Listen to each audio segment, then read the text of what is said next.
Hello, Willie. Come in. Come in. Come. Um, Hi Howard. I'd like to have a little talk with you. If that's Sorry to keep you waiting. I'll be with you in 1 minute. so. Say Howard. Are those the kids? They look so different now. They're so big. Yeah, haven't you seen them on my Facebook? Well, I have. I just didn't realize that they were that big. Oh, yeah, they are very big now. They're driving me crazy, but it's the most terrific time of my life. Even though they do keep me up all night. La la la la la la la la la la la la la la la la la la la. Now you, mommy. That's my daughter, 7 years old. Get that tone. That's nice. Yeah, you can't do without it.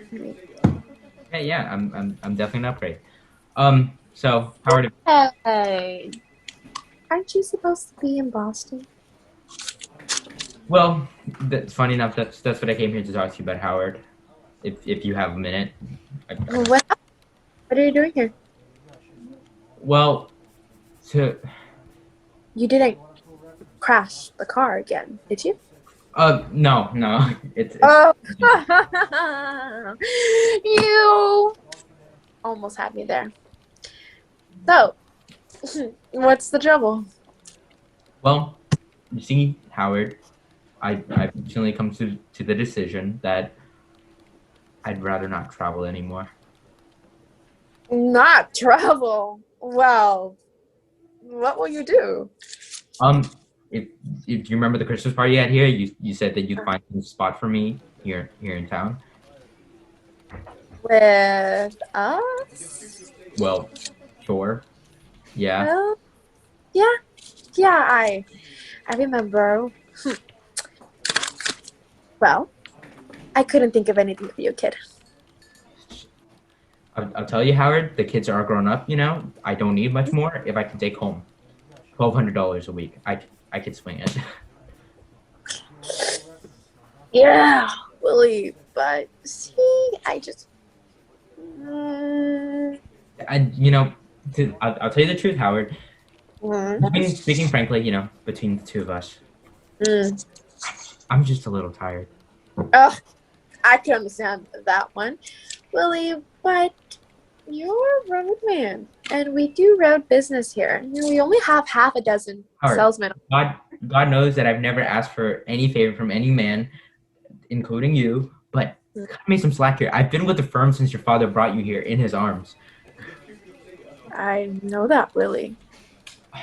The day that you were born, your father came to me and he asked me what I thought of the name Howard. May he rest in peace, but come on. I appreciate that, Willie, but there's just no spot for you here. If I had a spot, I'd slap you right in, but there is no single solitary spot. All I need to set my table is $1,000 a week. That's all I need.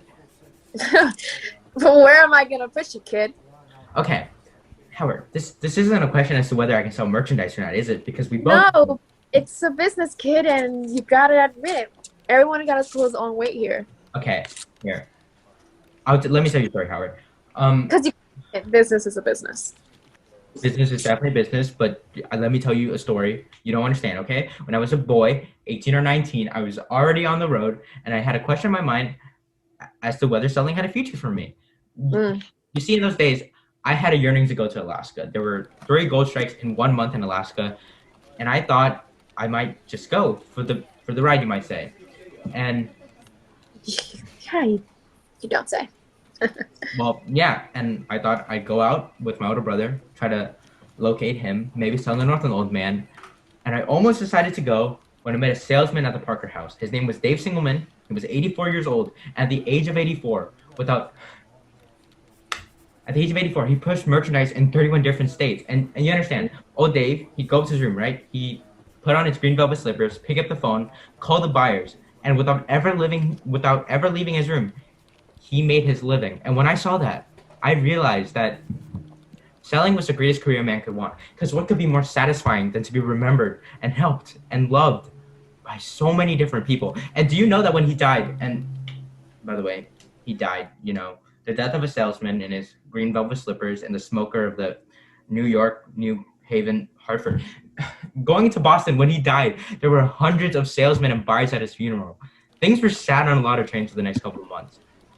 My point is, in those days, there was personality in Howard. There was respect and gratitude and camaraderie. Nowadays, it's all cut and dried. There's no chance for bringing friendship to bear or personality. You see what I mean? They don't know me anymore. That's just the thing, Willie. If I can have $800 a week, Howard, all I need is $800 a week. I can't take blood from a stone. Howard, the year that Al Smith was nominated, your father came to me and he asked me. I gotta see some people, kid. I'm talking about your father here, okay? Your father came to me. I worked at this firm for 34 years, Howard, and now I can't pay my insurance. You can't don't tell me that you've got people to see. You can't eat the orange and throw the peel away. I'm not a piece of fruit. Now listen up. Your father came to me in the year of 2000. I had a big year, and I made $1,500 a week in commission. No, Willie. You never average. I made $1,500 a week in the year of 2000, and your father came to me, or rather, I was in the office at the desk over there, and he was in the office too, and he came to me, and he put his hands on my shoulder. And Excuse me, Willie, I gotta see some people. Pull yourself together. I'll be back in a little while.